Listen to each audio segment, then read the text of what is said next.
السلام علیکم ورحمۃ اللہ وبرکاتہ۔ الحمدللہ رب العالمین والصلاة والسلام علی رسولہ الکریم، اما بعد۔ پیارے ناظرین، ماہ شعبان کے حوالے سے ہماری گفتگو چل رہی ہے۔ پچھلے درس میں ماہ شعبان کی فضیلت اور ماہ شعبان میں زیادہ روزہ رکھنے کی حکمت کیا ہے، اسی طریقے سے 15ویں شعبان کے بعد روزہ رکھ سکتے ہیں یا نہیں، اسی طریقے سے مکمل شعبان کا روزہ رکھ سکتے ہیں کہ نہیں، ان مسائل پر ہماری گفتگو ہوئی تھی۔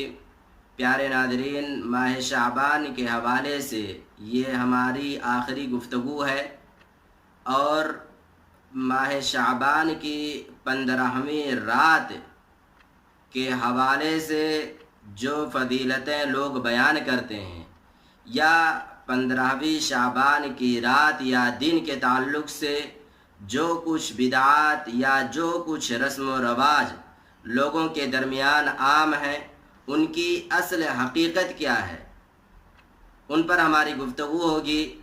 ماہ شعبان کے 15ویں رات کے حوالے سے صرف ایک صحیح حدیث پیارے رسول صلی اللہ علیہ وسلم سے ثابت ہے۔ علامہ البانی رحمۃ اللہ علیہ نے سلسلہ الاحادیث الصحیحہ کے اندر اس حدیث کو صحیح کہا ہے۔ حدیث کیا ہے؟ اللہ کے رسول صلی اللہ علیہ وسلم ارشاد فرماتے ہیں، یطلع اللہ تبارک و تعالی الی خلقہ لیلۃ النصف من شعبان فیغفر لجمیع خلقہ الا لمشرک او مشاحن۔ اللہ رب العالمین 15ویں شعبان کی رات کو اپنی مخلوقات کی طرف رحمت کی نگاہ سے دیکھتا ہے، اپنی مخلوقات کی طرف متوجہ ہوتا ہے۔ پھر اللہ رب العالمین تمام انسانوں کو بخش دیتا ہے، ان کی مغفرت کر دیتا ہے، الا لمشرکین، سوائے کافر کے۔ جو شخص اللہ رب العالمین کے ساتھ شرک کرتا ہے، مشرک ہے، اس کو اللہ رب العالمین نہیں بخشتا ہے۔ اسی طریقے سے جو شخص کینہ پرور ہے، بغض و حسد اپنے دل میں اس نے پال رکھا ہے، اپنے سینے میں اس نے بغض و حسد کی پرورش کر رکھی ہے، کینہ پرور ہے، اللہ رب العالمین ایسے شخص کو معاف ہے نہیں، اللہ رب العالمین ایسے شخص کی بخشش نہیں کرتا۔ گویا کہ اس حدیث سے 15ویں شعبان کی رات کی صرف ایک فضیلت ثابت ہوتی ہے، وہ یہ ہے کہ اللہ رب العالمین تمام کے تمام انسانوں کو سوائے کافر کے اور کینہ پرور کے سب کو بخش دیتا ہے، معاف کر دیتا ہے۔ پیارے ناظرین، ماہ شعبان کی 15ویں رات کی فضیلت کے تعلق سے صرف یہی ایک حدیث صحیح ہے۔ اس کے علاوہ جتنی حدیثیں بیان کی جاتی ہیں، جتنی حدیثیں کتابوں میں لکھی گئی ہیں، یا انہیں اخبارات میں لکھا جاتا ہے، یا اسی طریقے سے انہیں لوگ اپنے بیانات میں بیان کرتے ہیں، وہ تمام کی تمام احادیث یا تو ضعیف ہیں یا پھر وہ موضوع ہیں۔ ان احادیث کا ثبوت پیارے رسول صلی اللہ علیہ وسلم سے نہیں ہے۔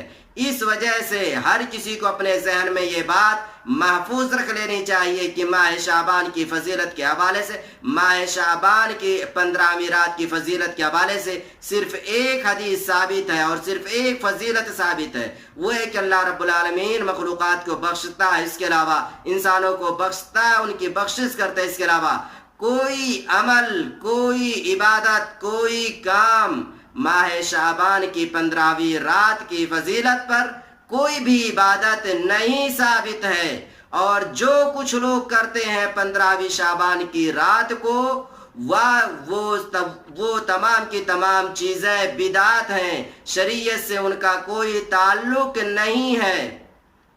ہم اور آپ جانتے ہیں کہ شریعت کے اندر کسی بھی عمل کے ثابت ہونے کے لیے یا اللہ رب العالمین کے یہاں قبول ہونے کے لیے سب سے پہلی شرط وہ ہے اخلاص۔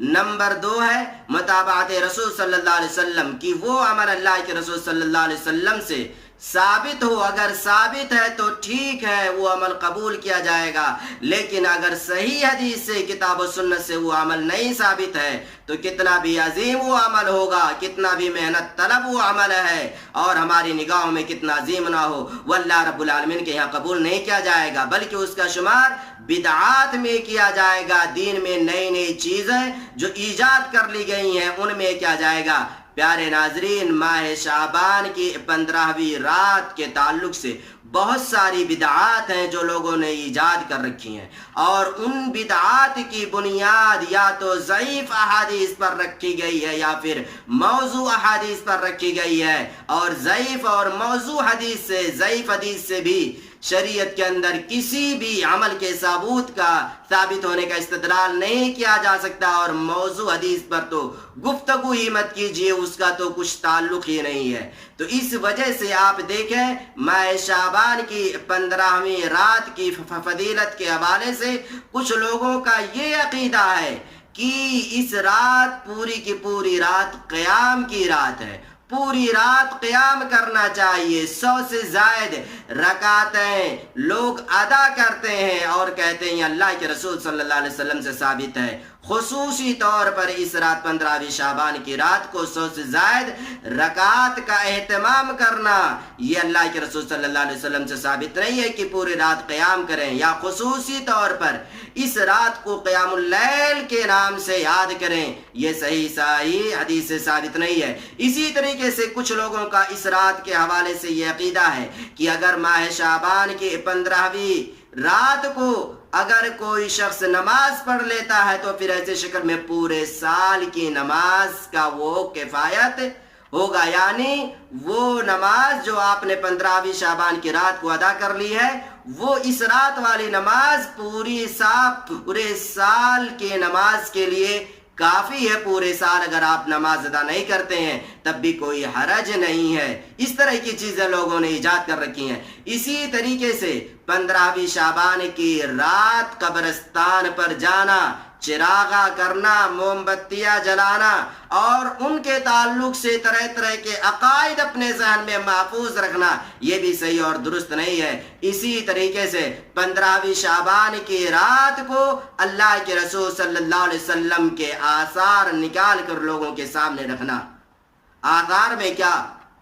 کچھ لوگوں کے یہاں یا کچھ ممالک میں، ہمارے ہندوستان یا پھر اور بھی دوسرے جو ممالک ہیں، وہاں پر اللہ کے رسول صلی اللہ علیہ وسلم کے آثار کے نام سے کچھ لوگوں کے پاس کچھ چیزیں ہیں۔ مثلا کچھ لوگوں کے پاس اللہ کے رسول کے بال منہ مبارک ہیں، کچھ لوگوں کے پاس اللہ کے رسول کے نعلین مبارک ہیں، کچھ لوگوں کے پاس اللہ کے رسول صلی اللہ علیہ وسلم کے کپڑے ہیں۔ میرے بھائیو اور دوستو، یہ سب دعویٰ ہے، یہ سب جھوٹا دعویٰ ہے۔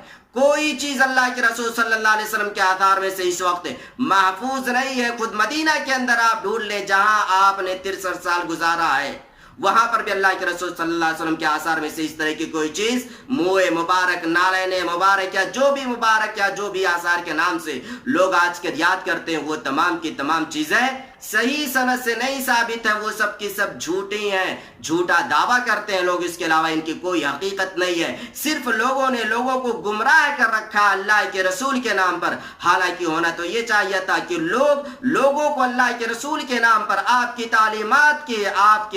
تعلیمات پر عمل کرتے ہوئے لوگوں کو یکجا کرتے، دین کی سچی اور خالص تعلیمات، دین کی صحیح تعلیمات لوگوں تک پہنچاتے۔ تو اس رات کچھ لوگ ایسے ہیں جو اللہ کے رسول صلی اللہ علیہ وسلم کے کہتے ہیں یہ منہ مبارک ہے، ریشم کے کپڑے میں رکھتے ہیں اور اس رات نکالتے ہیں، لوگوں کو دکھاتے ہیں۔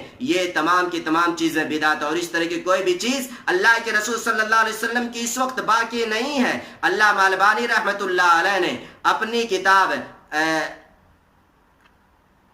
توسل کے نام سے جو لکھی ہے، توسل انواعہ احکامہ، اس کے اندر علامہ البانی رحمۃ اللہ نے ذکر کیا ہے کہ اللہ کے رسول کی جتنی بھی چیزیں تھیں، کوئی بھی چیز محفوظ نہیں ہے، کہ اگر کسی بھی چیز کو آپ ثابت کرتے ہیں تو صحیح سند ہونا چاہیے، پورا صحیح پروف ہونا چاہیے، اس کے بغیر نہیں۔ تو خلاصہ کلام یہی نکلا کہ ماہ شعبان کی 15ویں رات کے حوالے سے صرف ایک صحیح حدیث ہے، اس کے علاوہ جتنے بھی اعمال کوئی بھی عمل نہیں ثابت ہے۔ اس رات یا دن روزہ رکھیں، 15ویں شعبان کے دن میں روزہ رکھیں۔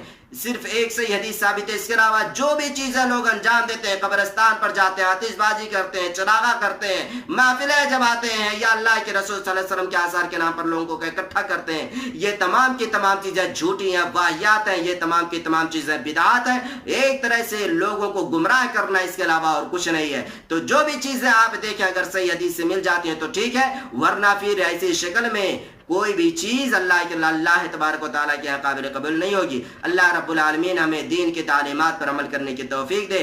آمین. السلام علیکم ورحمۃ اللہ وبرکاتہ.